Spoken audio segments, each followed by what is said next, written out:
Good morning, everybody. You are currently listening to a Tall Girls podcast hosted by a tall girl named India. I hope that each and every person listening today is doing super fantastic.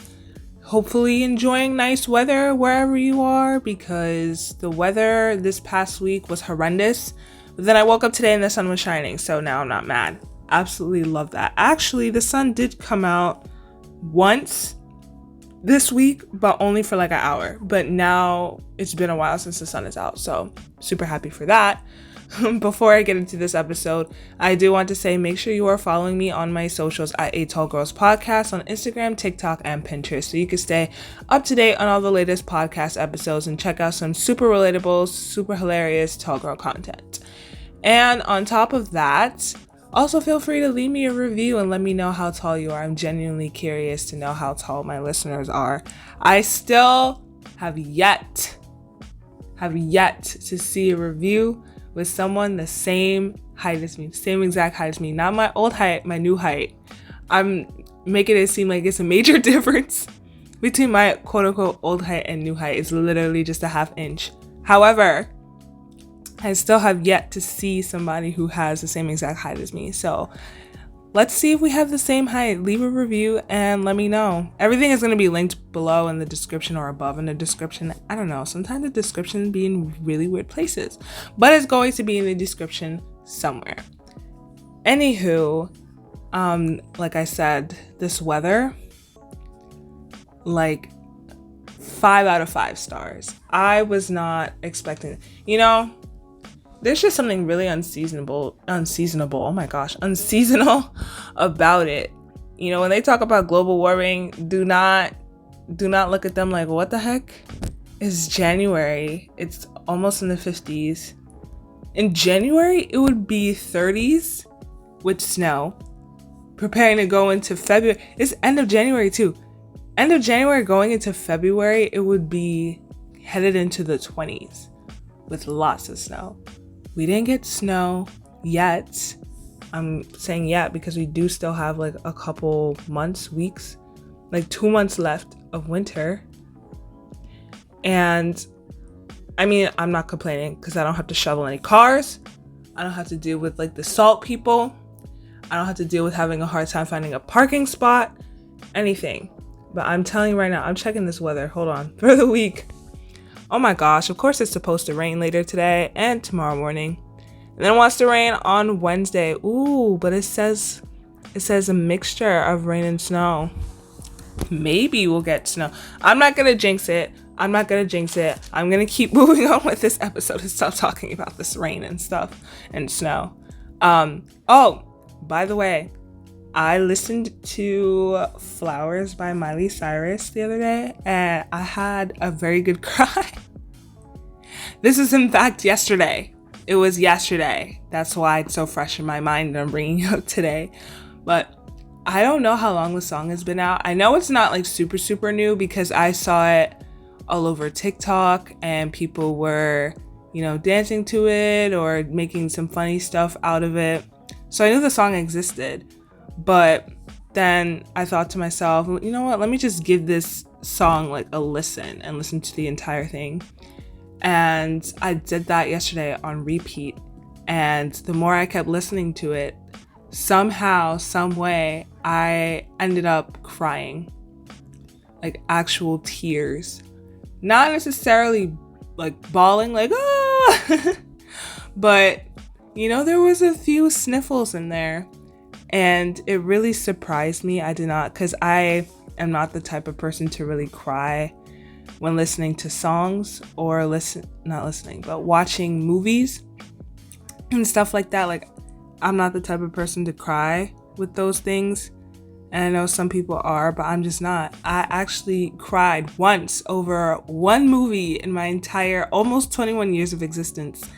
A Star is Born. If you know, you know. But the end had me messed up. I actually shed a tear and I was like, whoa, did I just shed a tear for a movie? Lady Gaga knew what she was doing though, so I can't complain. I'm not mad about it. So this was the first time I cried over a song and Miley Cyrus knew what she was doing. But if you don't know what Flowers by Miley Cyrus is, I definitely recommend you check it out. It's nothing like how she was when she was growing up. For sure, first it was like, yeah, party in the USA. And then she went to her era where it's like, we can't stop, we won't, like, and Wrecking Ball. I don't know if I really like that era of Miley Cyrus, but it was like bad girl, rebellious type stage and frustration and yada yada yada. And then she went to her nice Miley, to her rock star Miley. She had so many phases, but this one I really like. This song is just chill. It suits her, but it doesn't suit her, but in a good way.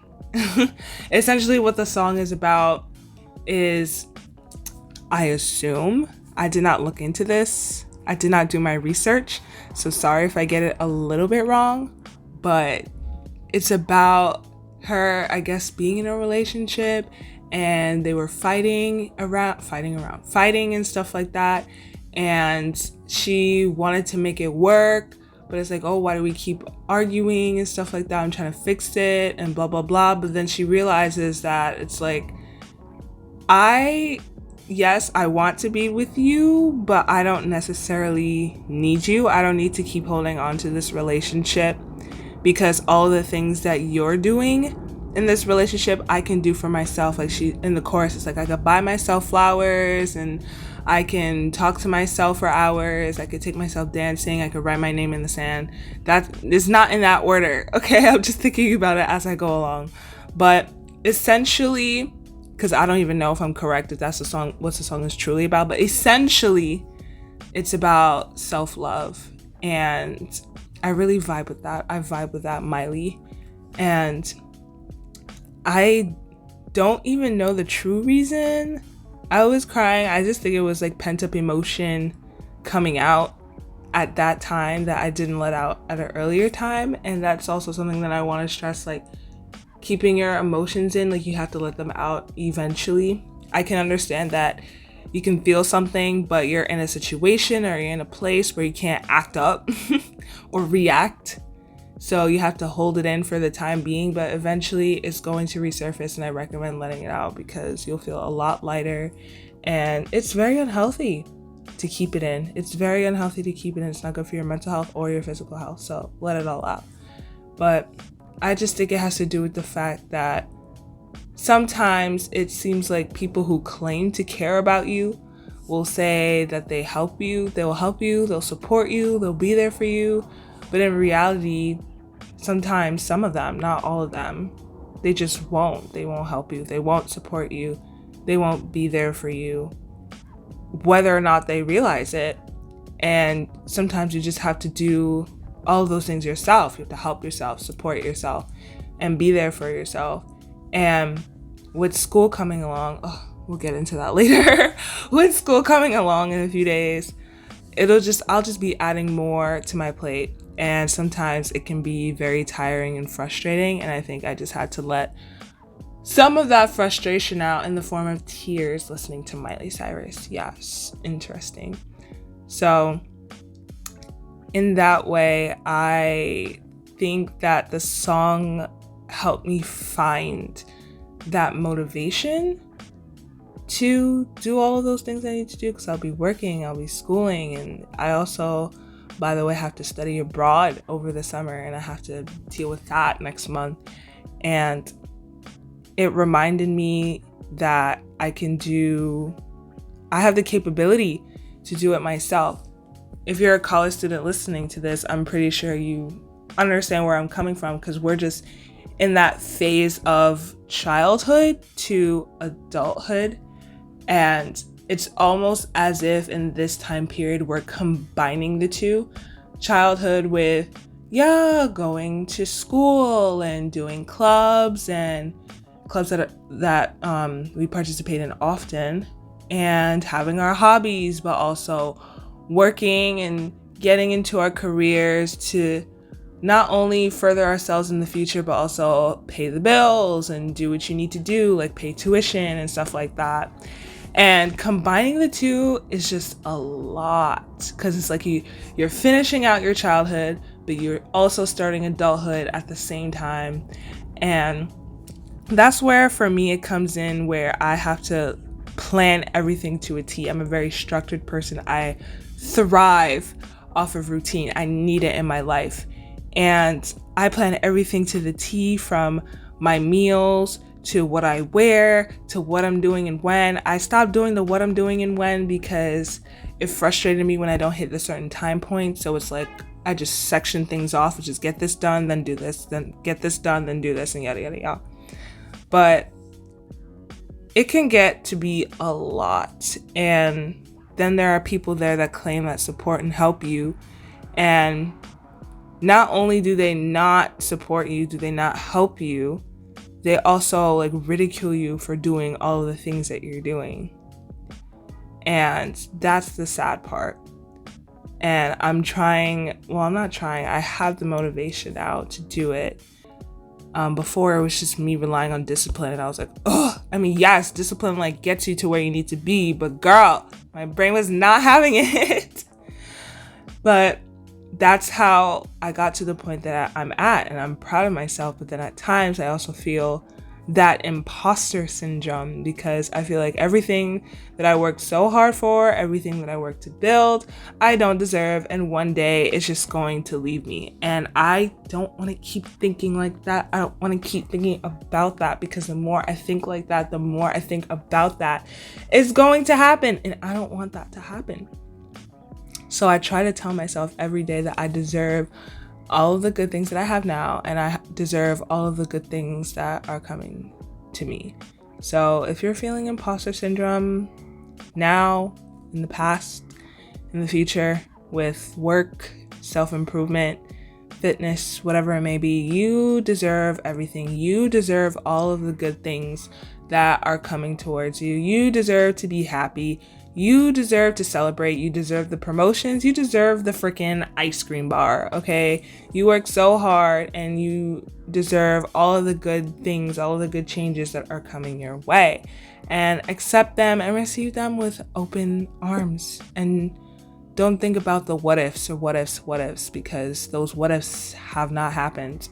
So just enjoy the present moment that you're in now, and all of the things that you have now. Anyways, that was like a little segue. Back to the topic of school. I don't even know why I'm bringing this up, but by the time this episode comes out, I will have already had my first day of school. Like, this comes out on Thursday. I have school on Wednesday. And I'm recording this on Sunday. I have to record on Sundays to prepare for the week, because I'm going to be going to school on Mondays as well, but not this week. This week it starts on Wednesday. I'm just like, yes, like I have 2 extra days to vibe and not cry and all that stuff and not get stressed out and yada, yada, yada. But I'm trying to be mentally prepared. But I'm not going to lie, I'm kind of nervous. Okay, before recording this, I wasn't. I was like, yeah, I'm gonna go back to school. I'm gonna finesse, and I'm gonna get good grades. I'm gonna make friends. I'm gonna do this and do that. But now I'm just like, ooh. I think it's settling in. It's officially hitting me. I'm officially processing the fact that I'm returning back to that environment. You heard me complain a couple times last semester about how annoying it was, and all of these people and the commute and yada, yada, yada. But honestly, I'm going to try my best to complain less, because you guys aren't always going to want to hear rants. And B, I want to start looking more at the positive moments, the positive things, rather than stressing over the negative things. Everything is in balance. With positive, there has to be negative, and with negative, there has to be positive. And if I focus on more of the positive stuff, then I will feel better and I will feel happier. And honestly, like, I am happy to go back. I am happy to get out of the house, to go outside, live life, breathe air, as iCarly once said. And to just be around new people, be around people my age. I mean, my friends from college did come home over break, and I was able to spend time with them and do things with them, and I was grateful for that. But you know, it was short-lived. It really was. Like, one of my friends stayed for 2 weeks, another one stayed for 3 weeks. I was like, damn, that's it? There's 52 weeks in an entire year. But listen, as much as we love to keep our old friends, it's also good to find new ones as well and just have that mix. But on the other hand, I'm thinking that commute, you know, I have a late class. Well, kind of late, not like super late, like 9-10 o'clock p.m. like some of these people had. But when my classes end at 7 o'clock and it's winter, so you already know it's gonna be pitch black by 3 p.m. So leaving the class at 7 p.m., hopefully I find a buddy that lives somewhere near me. We could just take public transportation back because it's getting wild out here. But either way, I'm just trying to be grateful. I'm grateful that I'm able to get an education. I'm able to go to school and sit down and actually get a degree. I'm grateful that I'm able to meet new people. I'm just grateful that I'm able to experience this because I know not a lot of people are able to. And that, you know, with that, I'm kind of curious. If anybody else is going to be as tall as or taller than me. I think about that a lot before I get into new situations or meet new people in person. I need to know how tall they are. I need like a sheet of paper with everyone's names and their heights next to it, so I know exactly what I'm getting into. I need to know if I should be prepared for the, oh my gosh, you're so tall, you're taller than I thought, like that one story time last year, or be prepared for the, why are you so tall? Well, Sally, I wrote a letter to Santa asking him to make me 6 feet tall, and on Christmas Day, I woke up 6 feet tall. Wow. Why do you think I'm tall? Let me know. But I don't even know what that sound was, but yeah, I think I just need to be prepared to be the tallest one. At this point, I have to make it a mentality. I have to... Every tall person, you know what? This is advice to myself and the person listening right now.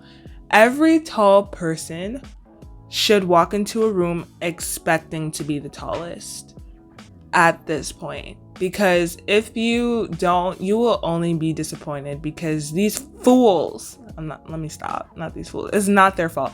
It's not their fault that they're not tall, okay? But these people are likely to be shorter than you. So going in expecting to find a tall best friend, you might as well throw that out the window. You need to go and be proud too. Be proud, be like, yeah, like I'm the tallest one here. Nobody else here is taller than me. Walk, like, put in your walk, put in your step, so people know, like, ooh, she tall, she bad. Yeah, I'm tall and I'm bad. What am I saying? What am I saying? But you know, walking in with that confidence, it will change a lot of people's perspective value, and that could be a very good first impression. Like, ooh, it could go two ways. Like, ooh, she's confident, I'm not going to talk to her because she seems arrogant, or I'm too scared to deal with that. Like, I'm so insecure and she's just going to make me more insecure.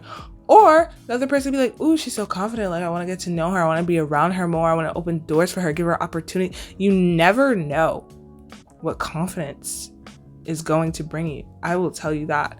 And it could bring you really, really, really good things so long as you give it a try.